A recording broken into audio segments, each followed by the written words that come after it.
Let's watch now. अभी हम लोगों ने ये देखा था, अभी हम लोगों ने ये देखा था कि अगर कोई अनचार्ज बॉडी है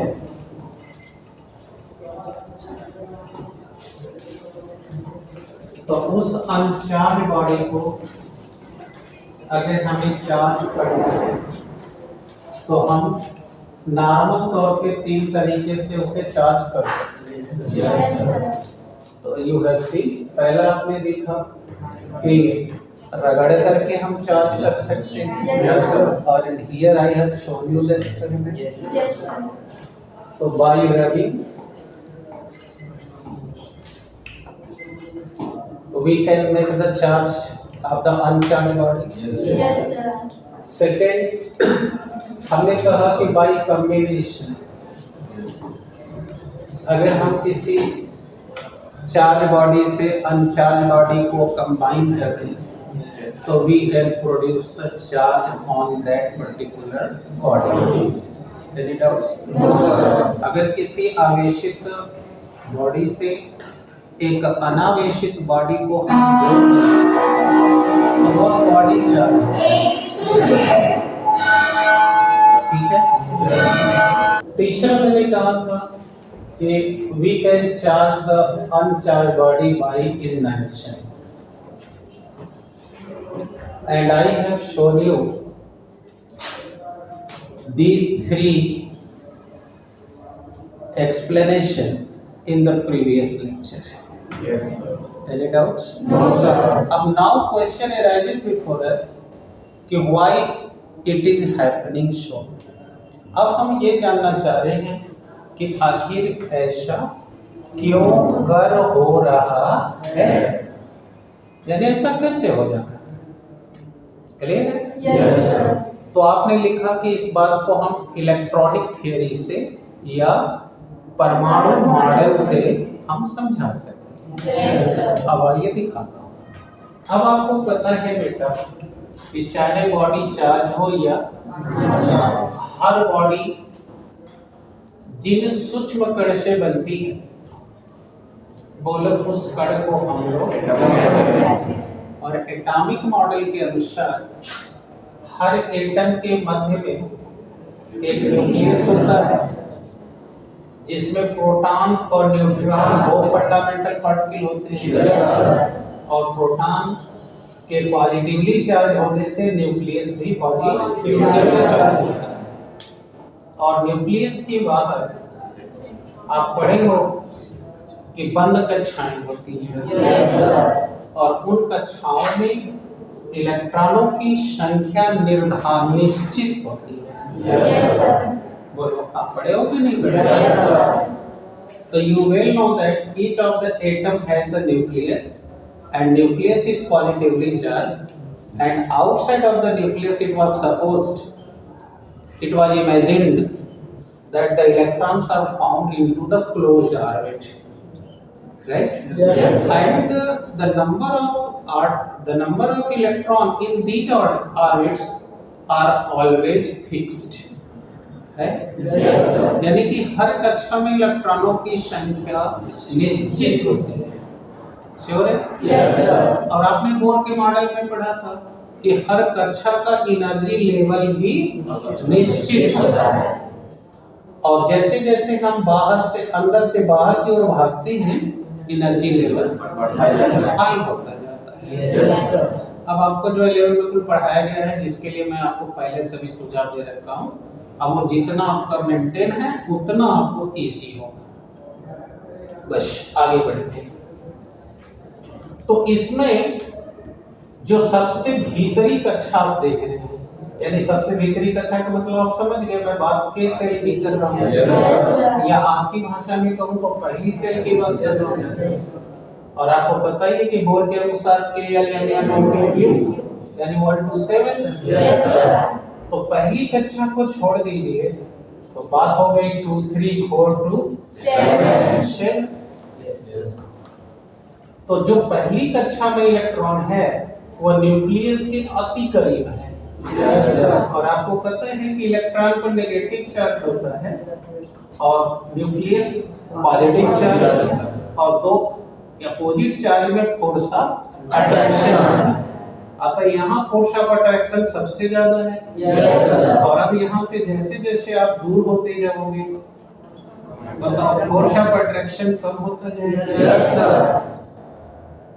तो ये वाला जो इलेक्ट्रॉन है ये इलेक्ट्रॉन कभी भी नाभिक के आकर्षण बल के बंधन से मुक्त नहीं हो पाता।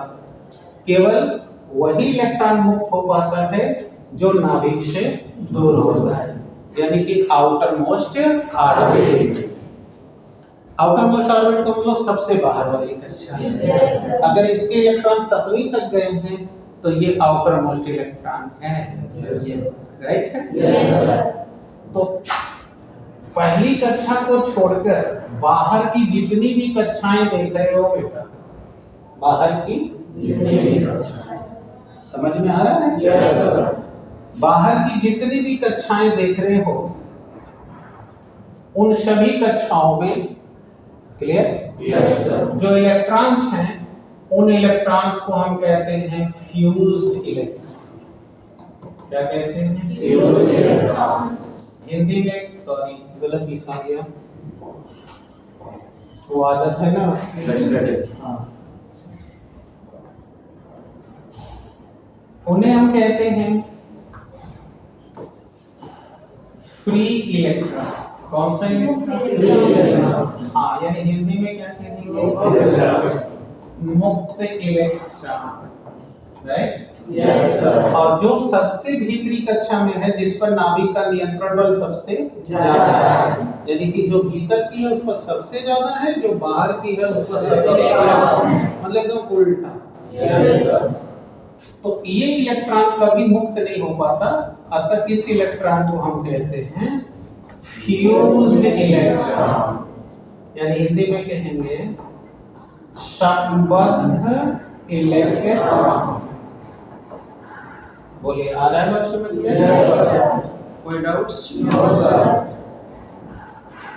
तो ये नाभिक के नियंत्रण बल में है और ये पर नियंत्रण बल जैसे जैसे बाहर जा रहे हो कम होता चला जाएगा, ठीक है। Yes, sir. और अपनी कक्षा में बताओ वो अपनी कक्षा के एनर्जी लेवल से मूव कर रहा है।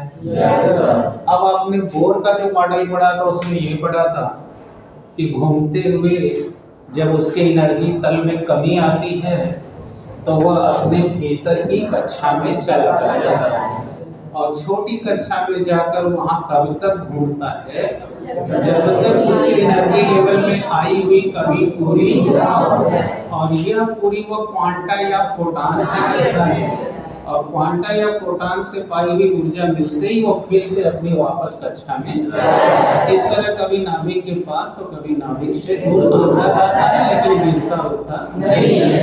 तो आज हमारा एक्सप्लेनेशन उसको लेकर नहीं है, आज हमारा एक्सप्लेनेशन चार्ज को लेकर के है। Yes, तो sir.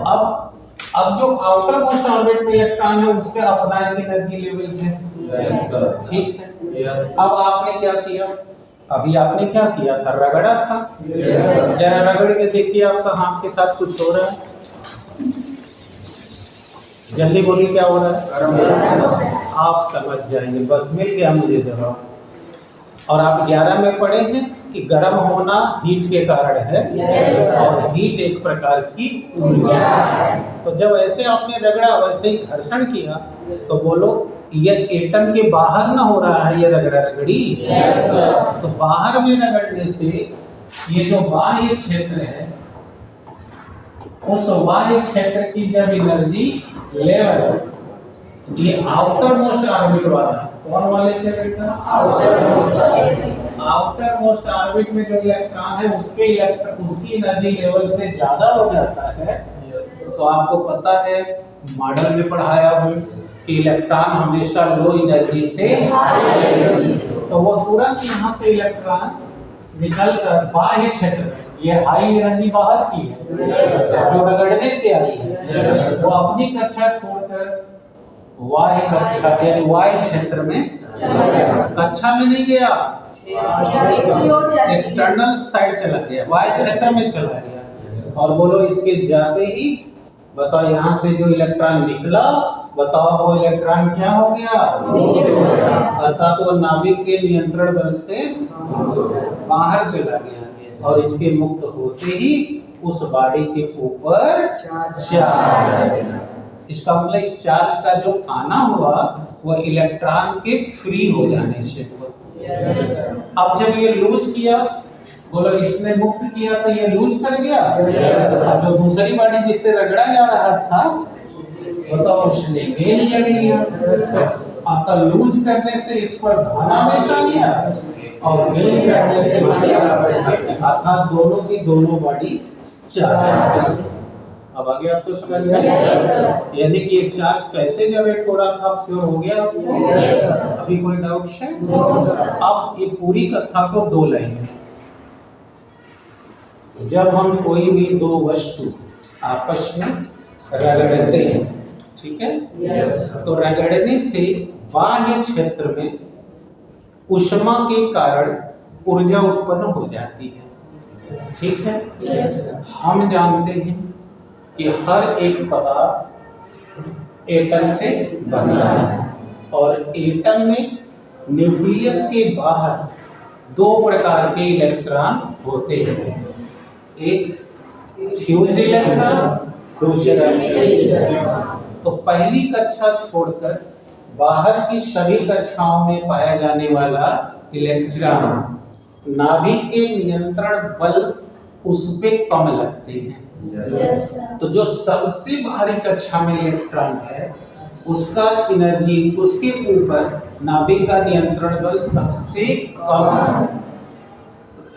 तो रगड़ने पर जब बाह्य क्षेत्र में एनर्जी लेवल हाई हो जाता है तो यह इलेक्ट्रॉन अपनी एनर्जी लेवल अर्थात अपनी कक्षा को छोड़कर वह बाह्य क्षेत्र में चला जाता है और इसके जाते ही उसके ऊपर चार्ज आ जाता है।